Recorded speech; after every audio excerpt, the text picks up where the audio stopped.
explain to y'all, but thank you for being here. Of course. Hi, everyone. I'm nervous. I don't get to go many places and talk anymore. It's one of those things that has just sort of gotten shut down with COVID. So I'm sorry. I have this trepidation I'm not used to feeling whenever I go and talk about Perpetual Help Home right now. But thank you all so much for what you do. I am I think a unique person to talk to your group because I work with ladies at my job that are working to get their kids back. And so I see the importance of CASA volunteers from that perspective. But I'm also, yesterday was my 1-year anniversary as a foster parent here in town. And so I see the importance of CASA volunteers from that perspective as well. And so, so super cool. Just really, really glad to be here with you guys. So I'm gonna attempt to share my screen. Most of what I'm gonna show is just sort of some words, kind of like some informational things. I'm a reader, even if somebody's, saying something out loud to me, I want to be able to read it myself. So let me try to share my screen. And if you see my desktop, don't be too frightened. I have 10,000 things on it. 10,000, I'm not kidding. Okay, let's see. Now, here's my question. Now that I'm sharing my screen, are all your beautiful faces still on the side? So like blocking words? Yes. Not blocking words. We can see all the words. Can't see all of it. We can see up to like we offer 17 rooms and then below that. Okay, perfect. I try to zoom in because sometimes when things aren't zoomed in, it's hard to like see on someone's screen.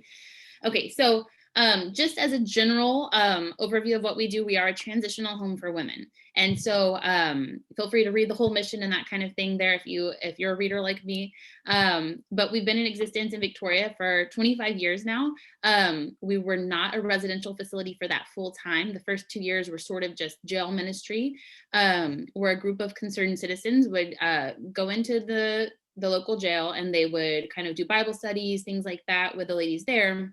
And what they started to see was that these women would like really commit to getting their lives back on track. But once they were released, they would go back to the same exact environment that sent them into prison or sent them into jail, and they would fall back into their own ways. And they would come back to jail, right? They would be back in the Bible study a couple months later. And so the lady started to say, like, what's going on here? Like, what do you need to make sure that you're not coming back to the same position? And so the idea of Perpetual Help Home, then it was called Prison to Life Ministries, was born. And so we started off really focused on those people who were incarcerated and how to provide kind of a slow transition back into civilian life, I guess. But now we've really kind of opened up our mission more. We don't only serve those who are incarcerated, we serve women who are homeless for financial reasons. They might be leaving an abusive relationship, or a lot of our clientele are those who are involved with the CPS, I almost said CPS program, but are involved with CPS and are working really hard to get custody of their children back. And so right now, what I can tell you, just some demographics about how many people we serve, what our capacity is. So we have 17 rooms on the property. There's 3 different houses. We have our main family house, which has 8 bedrooms for residents with children. And that's the house that my staff lives in. We have 1 lady who lives on site. And then we have a house next door to that. It's our singles house. 6 bedrooms in that house, and that's mainly for ladies that don't have children with them. They have their own kitchen downstairs. That's where my main office is located. That's the corner of Santa Rosa Street and Cameron Street. And then we have a back building, which is where I'm located right now. And then we also have 1 small apartment and then a 2-bedroom apartment upstairs. And really we use that apartment for people who are about to go on to the next step. They're basically practicing life on their own with us just sort of around them. And so so that's kind of what we offer as far as lodging and how many people we can fit. Now, COVID-19 has changed that capacity.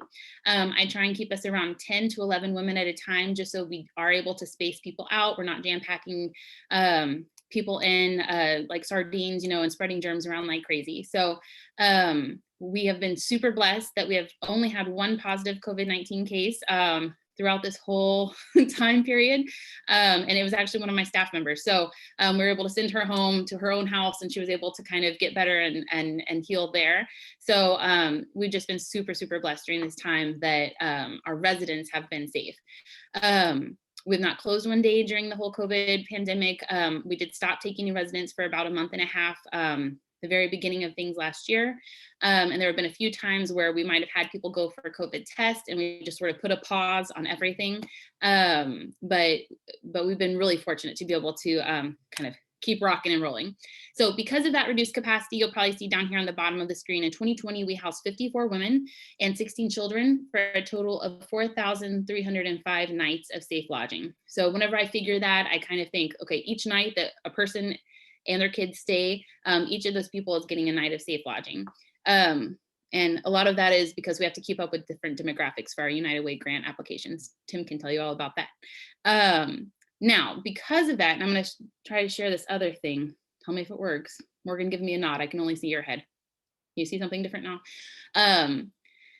So here, I just have a few kind of other demographics. The average resident stay was about 4 months. We really don't have end dates. So I have a woman here who's getting ready to move the end of March, but she's been with us for 2 years. She came in with a lot of different things that she was overcoming. She's actually on the autism spectrum. So she had some kind of developmental issues that she was working on, but she got into the workforce and she got this job, and she's just been working and saving money and working her tail off since. So as long as people are progressing, they don't have to go. That's something that makes our program a little bit different. I'm so sorry to interrupt. Can you scroll down? I could see your mouse moving, and then I didn't realize I was muted, so you couldn't hear me. But we can't see the second page yet. Can you see this to like the 2 weeks thing? I don't know if it's my screen. Oh, but I know what happened. Resume share. It's a swirl. Yeah. It's pretty cool.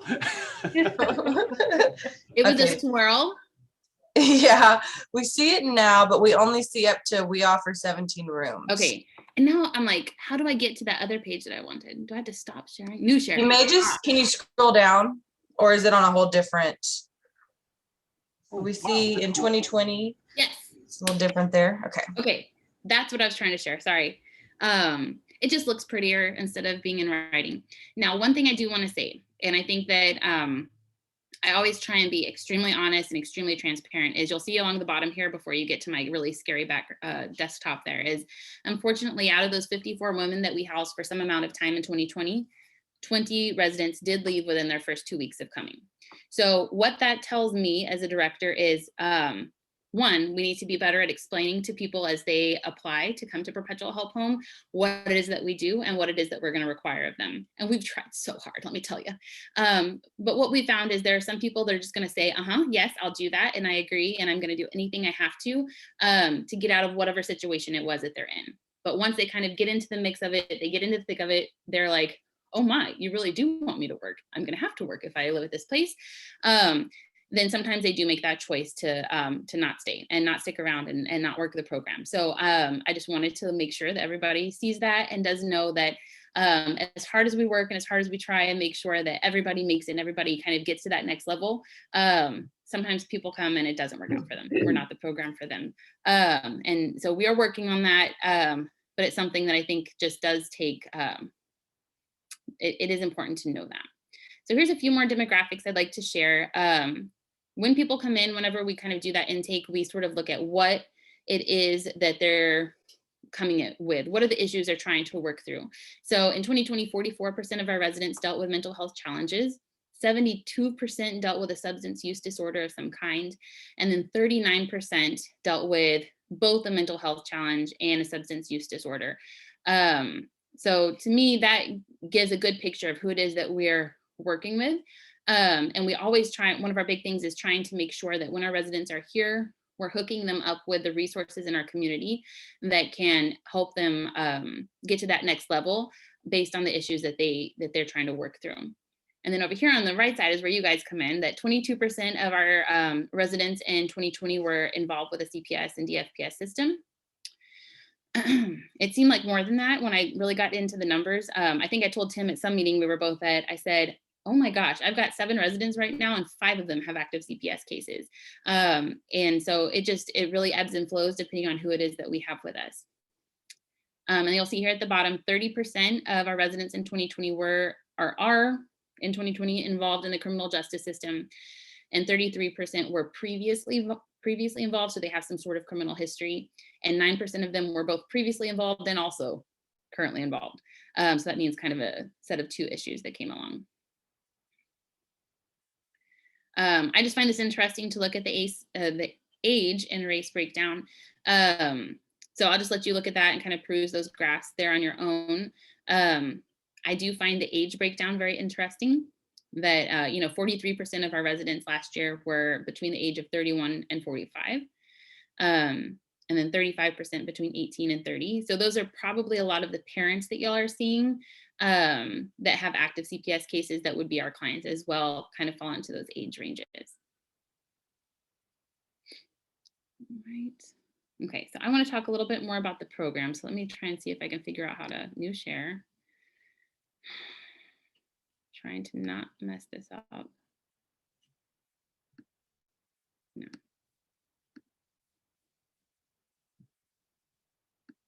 Okay.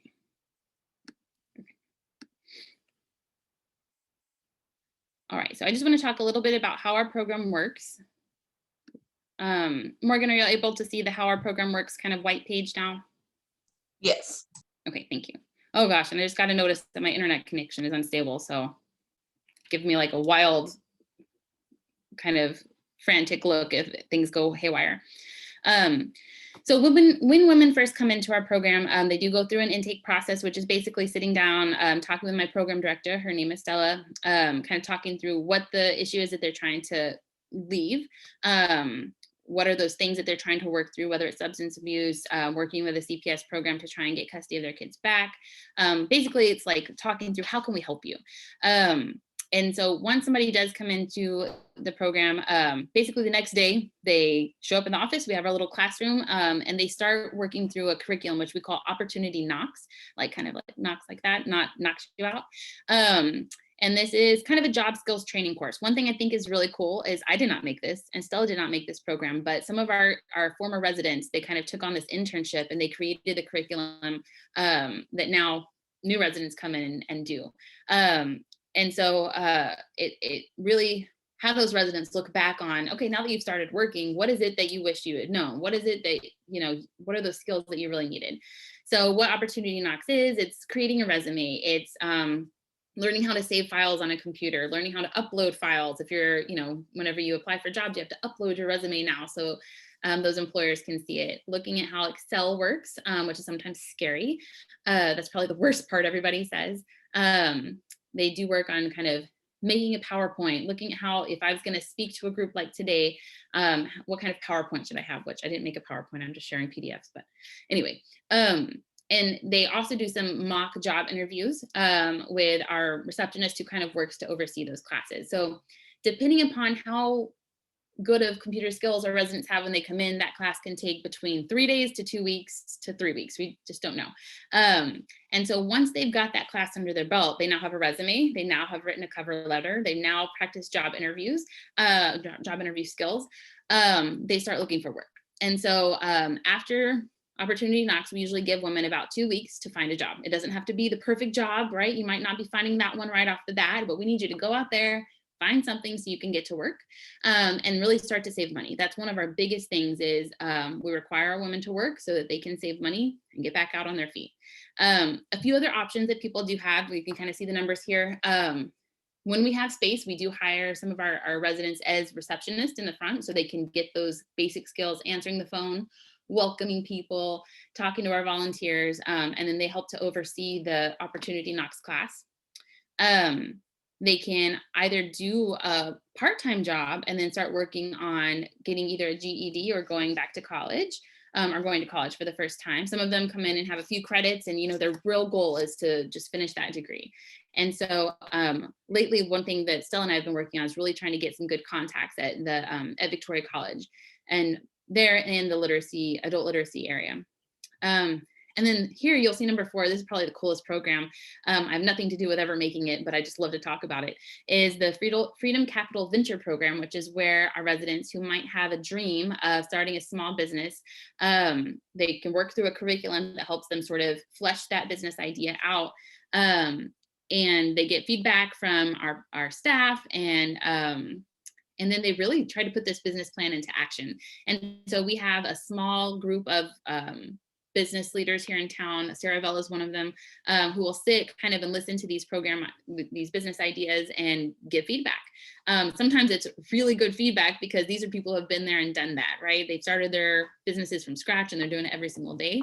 And so basically at the end of that presentation, they either advise like, okay, go back to the drawing board and here's what we want to see. Or they advise Perpetual Help Home to actually invest in that small business and provides kind of a loan, a seed loan with no interest for those people to get started. And so I love that program. We don't have women take advantage of it as often as I would like, but we're really pushing it. I really want somebody to start a cleaning business or something like that, you know, because so many of them do that on the side, but they don't have it kind of formalized. And so that's one of the things that I've really been pushing people lately is, come on, formalize this thing. Let's get a real business, you know, under your belt and started so that you can do all the things that you've been dreaming of, right? You're your own boss.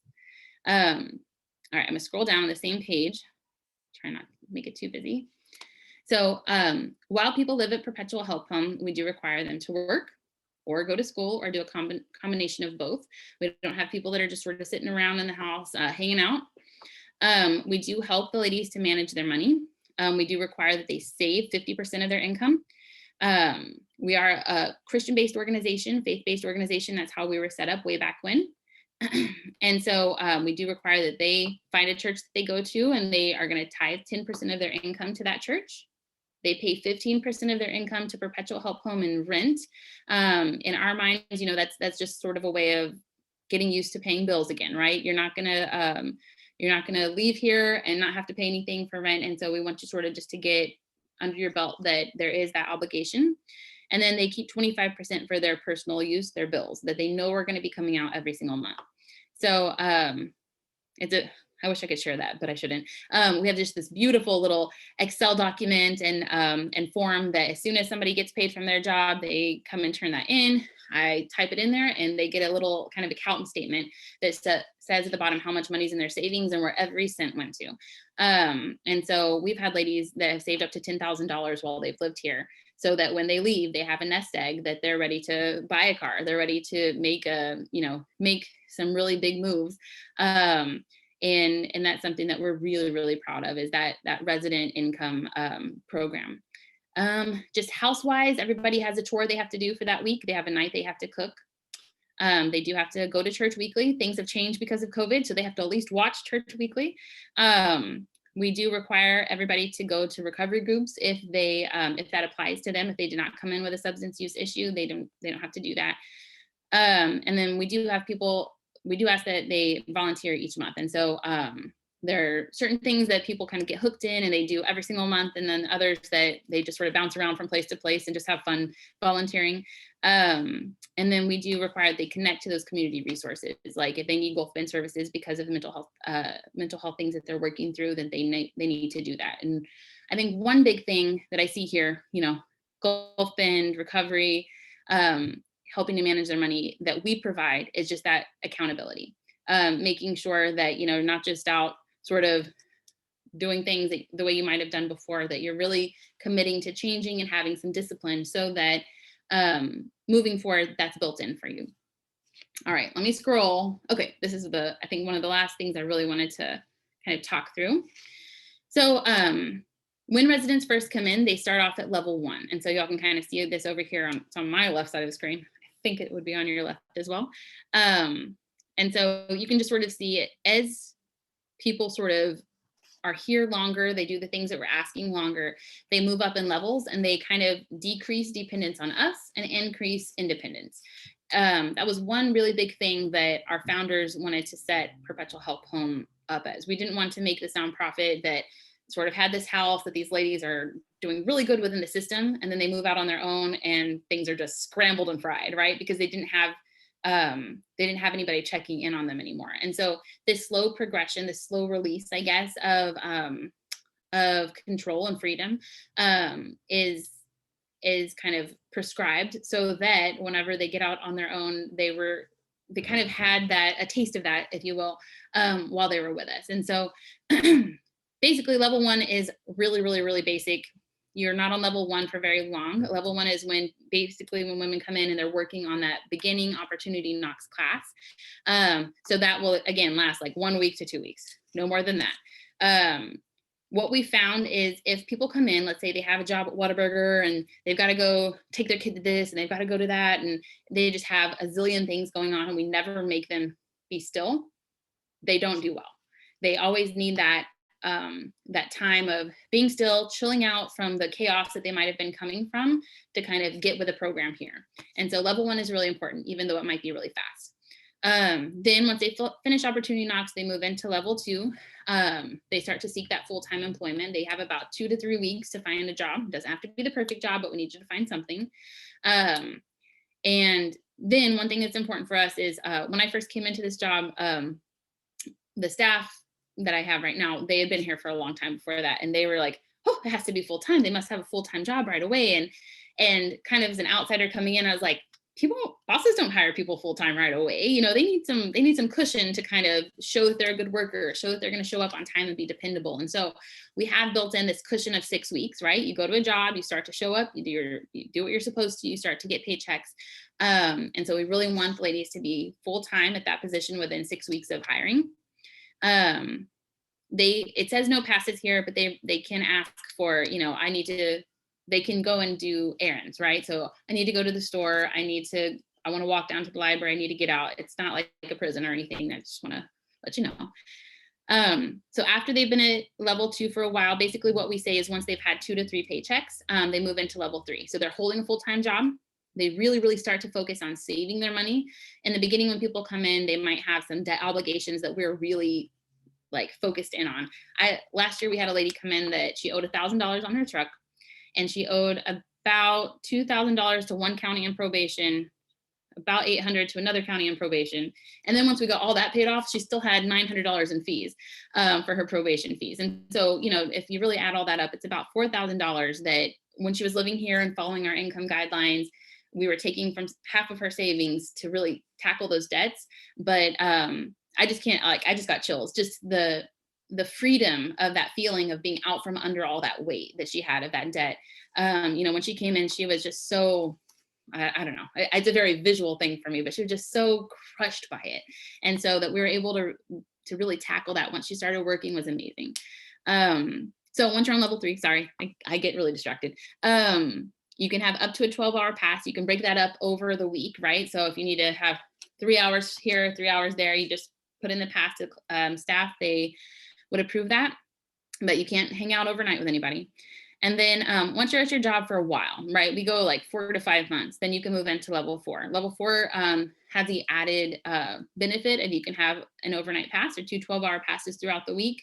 So again, that we're decreasing dependence on us and increasing independence, so that even if they're not making the best choices when they go out, when they have these passes, they still have to come back and sort of answer to us, right? We do random drug tests. Whenever you come and live here, you're submitting to having, you know, a random drug test every once in a while. And so if you come back and you have something in your system that you're not supposed to, it's not written policy, but we pretty much give somebody one chance. And after that, if you're continuing to make those negative choices, then you're not really committed to the change. And so as we have these, this decreased dependence on us and more freedom, those random drug tests are going to increase, so that we're able to be able to hold that person accountable as well. So, and you'll see that I know from your side, whenever CPS is also doing the random drug test. So if you have somebody a mother that was living with us and doing CPS, you know, they're being accountable to both. And then we have level 5 and 6. Level 5 and 6 pretty much is where we don't even have to approve passes anymore. You come and go as you please-ish. You let staff sort of know what you're doing and where you're at, and you are making sure to check in. And you're not able to just go and live somewhere else and kind of have your stuff here. It's nothing like that, but it's just a lot more freedom. That's when folks would go ahead and open their own checking or saving account somewhere else if they didn't already have one, and we were checking in with that. Things have changed with direct deposit, let me tell you. Where a lot of our ladies, even from level 1, do have their own net spend card, their own checking account. We just require them to turn in a statement every month just to make sure that the money that's supposed to be there is there and being used for the purposes that it's supposed to be used for. So really on level 4, that's when they kind of get that financial freedom as well. They change the way they're handling their money. They only turn in 10% to our savings account. So they're still saving a little bit with us, and they're saving like 50% with their account. And so it really puts the responsibility of saving now in their court, right? And then level 6 is basically like, you're almost out of here. Just make sure you're doing what you're supposed to do. We're going to keep up with you. But level 6 is really, you're on your last month here, pretty much. Okay, let me see if there's anything else. I think really the main thing here that y'all would be interested in is maybe you're working with a family that the mom's just still not in a good place, and you were kind of thinking like, well, maybe she could go live a perpetual help home. So here's the things that would disqualify someone from living with us: is any violent charges against somebody else, and I'm sorry, I'm blanking on any of those legal terms, but and even then we talk through stuff. So if I run a background check and it's it's, I can't think of any of those legal terms. If anybody has any ideas, let me know. But if it's a lady saying, well, my husband was attacking me and I threw a knife at him and it hit him in the shoulder, and when the cop showed up, he was the one bleeding. I cannot tell you how many times we've heard that story. And so that's one of those kind of violent charges where we look at what was the story, what really happened. We also look at how long ago was it. And so that's something that we've been trying to take into account. If their charge was from 12, 15 years ago, and we're going to deny them housing now, where they're really saying that they're trying to commit to changing their life, then I'm going to go ahead and take that person. So even if you know of someone that might have some of these things, and abuse and violence against children is pretty much one of those no-goes for us. Neglect is something different, right? And so that's something where when somebody came in and they might have a neglect charge or something like that, we know that we want to focus with that person on maybe some better parenting skills. And so that sometimes we can have some leeway with those things as well. But violence against children, or especially any charges of a sexual nature, we're not able to accept individuals just because we are living in a group environment. And another big thing is we do require women to work full time. So if somebody isn't able to work full time, have them call, we'll talk through the situation, but generally that's what our program requires. I don't need to know a lot about that, but we have 3 full-time staff members and 1 part-time staff member. And let me go back to over here. Last thing. Let me see. Do you see the graphs now? You can just nod, Morgan. Okay. Thank you. Let me see if I can make this a little bigger. Ooh. So this is just sort of looking at what our women accomplished and what they did in 2020 specifically. So again, disclaimer this is successes of the 34 women who'd stayed longer than 2 weeks. Remember, 20 women did leave before 2 weeks was up. So 100% of them didn't complete job training. That's the Opportunity Knocks class. There is an Opportunity Knocks 2 if somebody has lived with us before and they're now back for a second time. There's a different version. 85% of these individuals obtained employment. 5 purchased vehicles to attend college, and 3 worked towards a GED or diploma. And then the money stuff is where I just get kind of floored. So $107,000, basically $108,000 was earned by Perpetual Help Home residents in 2020. And these are just sort of some notes on the bottom. Remember, 25% of that people keep, so they can, buy their personal hygiene things if they have a certain brand they need, or if they are a smoker, they can buy those cigarettes, they can pay their phone bill. 50% is saved in our account, and it's not saved in the way that they can never touch it. It's saved in a way that we want them to have a nest egg when they leave, but we understand that things like cars, things like needed surgeries, things like paying for apartment deposits, and paying off probation is all really, really important so that they can move to that next step. So usually whenever we're paying really big bills like that, we do dip into the savings sum. So with that being in mind, about $40,000 was saved by Perpetual Help Home residents in 2020. So what I mean by that is when ladies left, they left with $40,000, right? Broken up amongst other, these different individuals.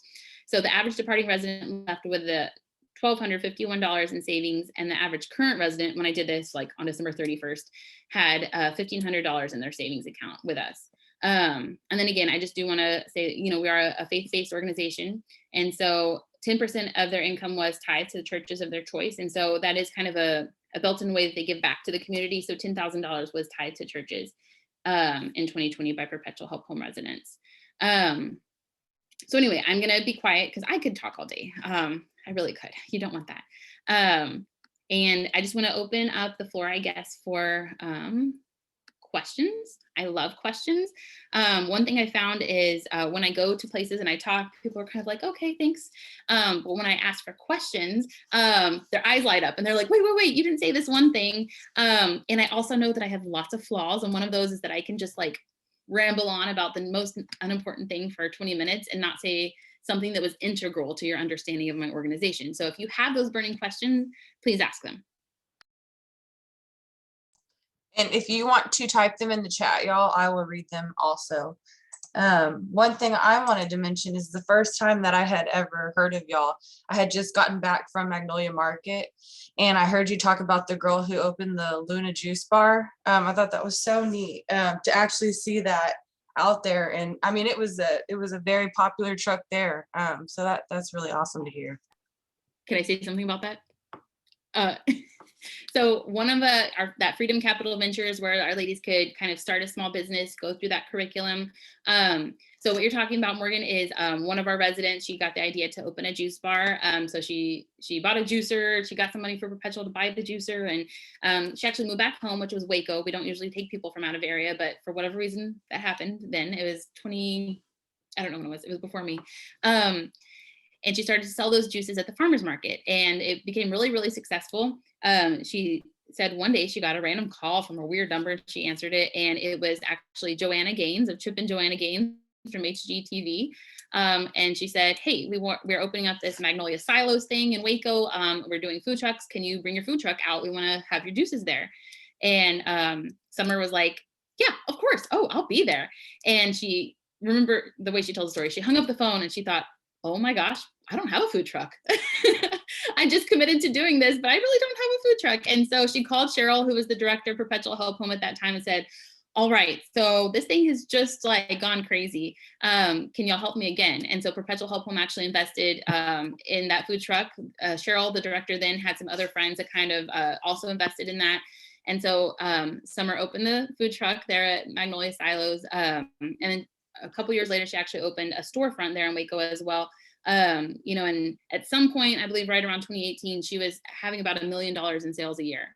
Not that she was making $1 million, but the product that she was selling was worth $1 million. And so, so that was just one of those crazy, wild stories. She actually ended up selling the business at the end of 2019 and took on a totally different role. But just the idea that you can start a business and be successful enough to sell it and start here at Perpetual Help Home is absolutely crazy. Yeah, so, that is amazing. It is. She's an amazing person. I need to check on her actually. Awesome. Will anybody have any questions?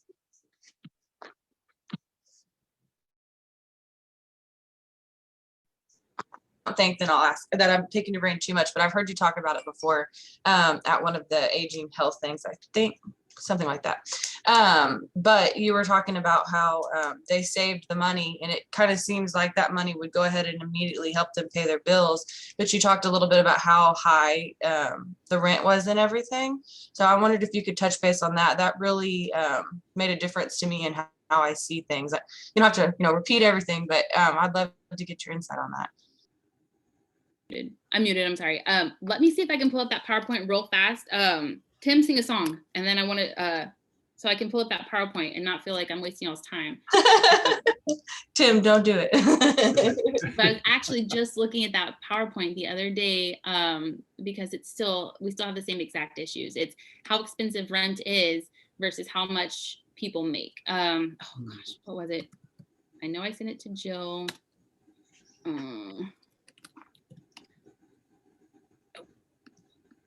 Oh gosh, I'm not gonna be able to find it because I'm under duress. Oh.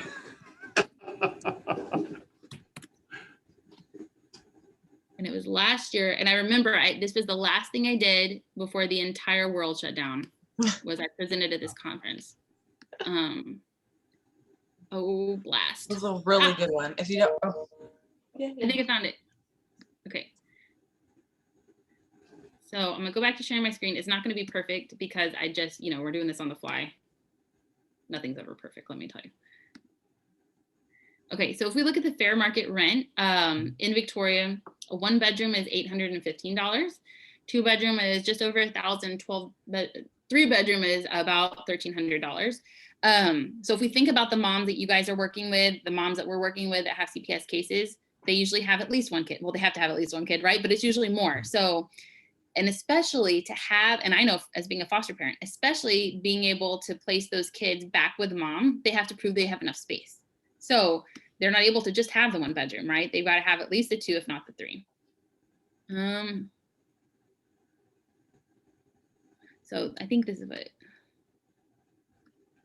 So I decided last year when I was doing this, this talk at this Pathways to Affordable Housing thing, I was like, gosh, why can't I find any data on how hard it is to survive? And so what I did was I just sort of, I was like, wait a second, I've got all these individuals and all their money sitting in my drawer here. Let me make some case studies. And so, so case study subject A is she worked in the service industry, so food. She makes, and actually I think she's a hospitality person at hotels. So she makes $9 an hour. So she gets paid every 2 weeks, makes about $700. And so each month she makes about $1,300, right? But even her as a single person, 1-bedroom, if it's going to cost her $815 to live in that apartment, there's only a difference between what she makes and what she has to pay of about $500. And that seems okay. She's a single person. She doesn't have a car though. So she's got to pay for the bus, which is free right now. So take that out of the equation, but she would have to do taxi because the bus only runs from 7 to 6, right? And so it's thinking through what are those hurdles for these people that are barely making it, barely hanging on in order to thrive.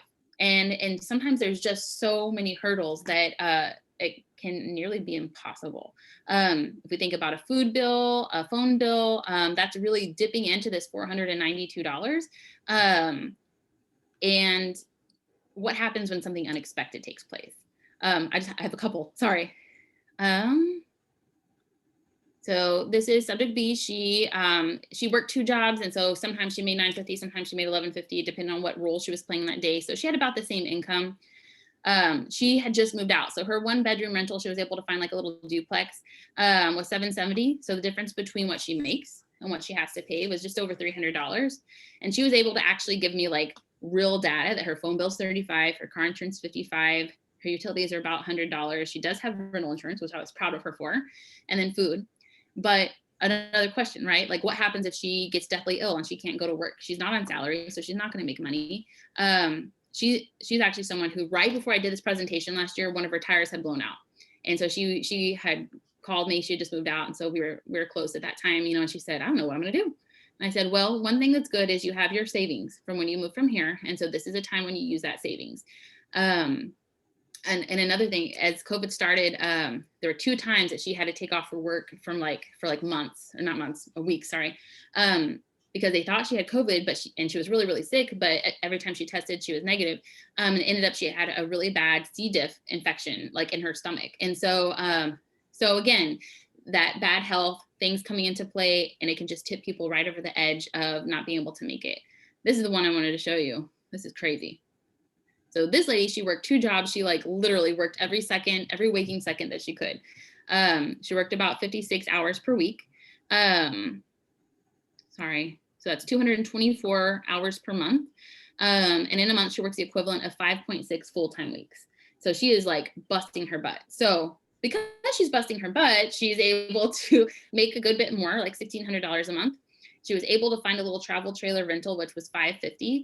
And so she had a better cushion of $900-ish that she could sort of play with for bills, car, food, that sort of thing.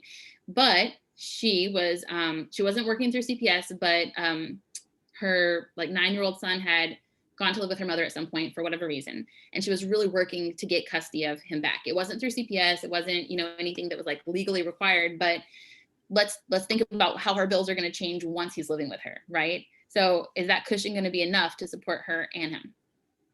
Okay, last one. So this lady, she's a CNA. So she works in the health field. And she was making about $14 an hour when I made this. She actually had was able to make some sort of big career moves at that time. And so she's doing pretty well, right? Her income is decent, about $900 a month. But then you think, because she has kids, she has to have a bigger apartment. And so if she's doing that fair market value rent, which is right around $1,300, that's 70% of her monthly income. So then out of, the extra kind of $600 that I have over here in this corner, she got to pay phone bill, car insurance, utilities, and the big kicker is childcare. And so I think that's one big thing. I was on Tim and I were both on a United Way call a couple days ago, where there's 123,000 individuals in Texas that are that have low income that still don't qualify for any sort of subsidized childcare. And I know for myself, we only pay out of pocket for my biological daughter, but it's $460 a month. And so whenever you look at this difference between income and what people have to pay in rent, what's left is generally barely enough to pay for that childcare need. And so anyway, sorry, I've gone off the rails now, but I think sometimes it's difficult to see it and really understand until you're able to see those numbers. So I'm gonna stop sharing. Again, any other questions? And I swear I'll be quiet after that. I thank you for sharing that information. We're all working with families that are trying to reestablish themselves, and and they really don't have the means to do that. Right. It's incredible. I'll say this example, and y'all don't judge my husband too hard, but as a spouse he's my confidant. So there's times where I go home from work and I'm like, this and that, and he knows probably a little bit too much HIPAA stuff that he shouldn't, but he's the person I tell stuff to. And at some point we did have a lady who was working with CPS, and her kids were placed back with her while she lived here. And he was mad. He was like, that's not fair. It's those kids, she's still not on her own 2 feet. And she was going on. And I'm over here mad because I'm defending Perpetual Help Home and how hard we work. And I really had to sit him down and show him these numbers. Is she able to not just get back onto her feet in a way that makes sense for CPS to start that slow return? Is she able to go from nothing all the way to now I'm able to make, $2,000 a month and not have this sort of cushion time? And so anyway, so don't judge my husband too hard. But I think sometimes we really need more of that transition, that accountable living, somebody who's helping you manage your money because you might not have been doing the best with it in the beginning, and trying to teach those skills and that discipline. Especially those CPS clients that I know y'all see, they need kind of that slow introduction back to full responsibility sometimes, right? They were kind of living life and things got crazy and their kids got taken away. And so even if they started to do right, once that full responsibility of being in charge of my child comes back, sometimes that can cause the stress load itself can cause them just to go a little bit haywire. And so I'm a really big, I think you couldn't tell already, proponent of transitional living. I think we need something like that for men in Victoria, which we don't have, that says, hey, you're ready to get back on your feet. We're here to support you in that. Because unfortunately, not everybody's taught that growing up, right? So anyway, I'm sorry, again. No, thank you. Any questions, y'all?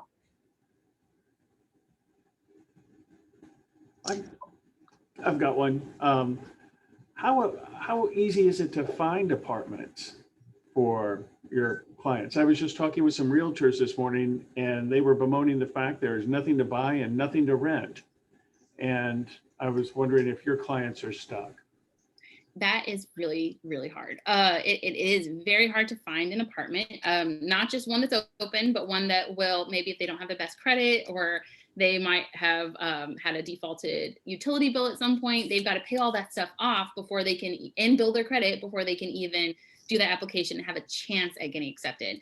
And so you're right. And then I think just the housing market is really slim here. I was in a meeting a couple of weeks ago where you are considered to have a healthy housing market if you've got 6 months worth of housing, whatever that means, and we only have 4.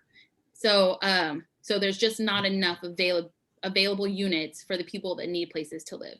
And with that being said, supply and demand, the prices go up whenever there's not very much, because those renters want to make what they can off of it. And I don't fault them for that, but I do think that there sometimes has to be some kind of rent, I'm not going to use the right term here, but like rent secured kind of apartments to kind of start off with. You know, if somebody's just getting back on their feet, they need that that assurance that you know, that even if they live there for a year and they're doing really good, that the next year it's not going to be so much that they can't afford it. You know, they need that kind of locked in price, so they can really get used to that. So it's difficult, especially with backgrounds. It's very difficult, Tim. Thank you.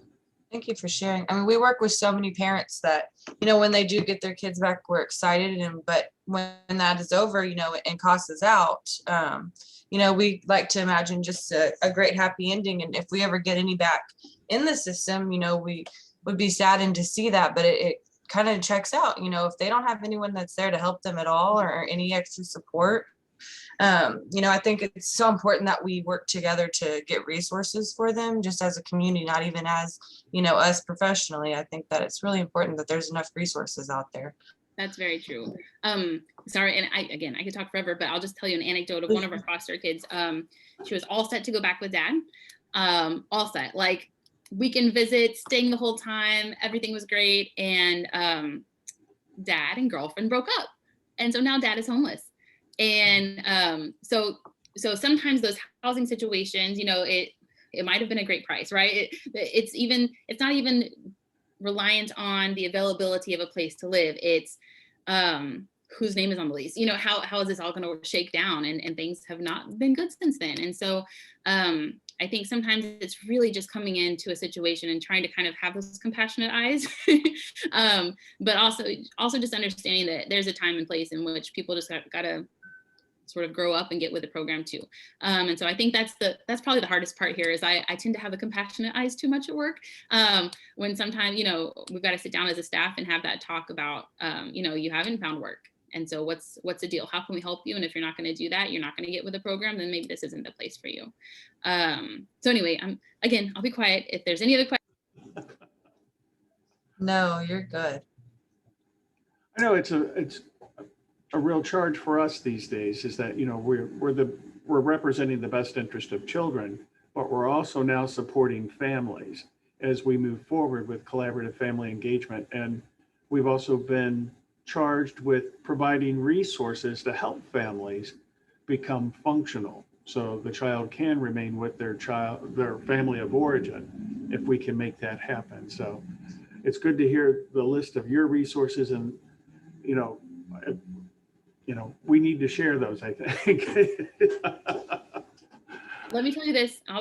One thing that just happened last week, and I'm still in disbelief of it, but we were able to sign a memorandum of understanding with the Texas workforce that when our ladies are going through their job training class here, that they can actually begin the process of getting that CCMS, that daycare subsidy, then. Before, they would have to wait till they actually started work. And so that would be 2 to 4 weeks of doing job training, searching for jobs, you know, carrying a toddler around with you. And so we haven't fully realized like what it's going to look like yet, but we're in the process of that being smoother and that even being a possibility, because childcare is so very important. And y'all know that, because if you don't have childcare and you're with your kid 24/7 and you're trying to make moves, you're trying to do good things for everybody, that added stress of having that dragging the toddler around sometimes can end up being harmful. Yes. So anyway, I just wonder if, you know, there's a way that, you know, now that y'all have the family focus to, now that Texas Workforce is signing memorandums of understanding, maybe we can get one for you guys with them as well, you know, because that is so important. Wow, that's a note. I'll ask you more about that. I will ask you, whenever you do have parents of our kids there, our CASA kids, how do parent-child visits work? I know things are obviously different right now with COVID, but say in a regular scenario, how does that work? Do they come there, or do they have to go to the office, or? In the beginning, they usually would meet at the office out of kind of like that neutral location. One thing that it's just been, I'm telling y'all, like I have this weird perspective of foster parent side and then like job side. So from job side, CPS never drives my ladies anywhere. They're like, show up at the office, be there at 4. You miss your visit if you're not there. see ya.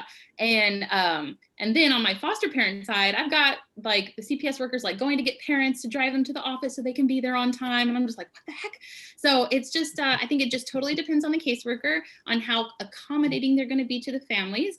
But the way that visits sort of look is if they're just beginning that process, they're usually at the office. There's the expectation, the onus on the parent to get there on time, make sure that they're doing what they're supposed to do. As the case moves forward, then they may have some on-site visits where foster parent, kinship placement, whomever it might be, drops the child off here to spend time with the mom. And sometimes there's stipulations involved, like y'all will only stay in common areas. And there are times where my staff will actually be part of the safety plan for that parent and how those visits are going to go. And then once we get further in the case, once they're trying to really do that, I'm at a loss for words, but they're slowly kind of return and monitor. Then the child can actually stay overnight with the mother here on site, and that they just sort of get added onto our numbers for that day. And so it just depends, I think, on where the family is in that process. And it's just interesting, you guys, like people say, well, where do your clients come from? How do they know about you? And I'm like, they just know, it's CPS workers, it's probation officers just sending people our way. So it's not like we're out in the news advertising or anything. It's there aren't a lot of places to live if you need some assistance. And we're one of those that are often referred to from the CPS program. Awesome. Thanks for sharing. Well, anyone else?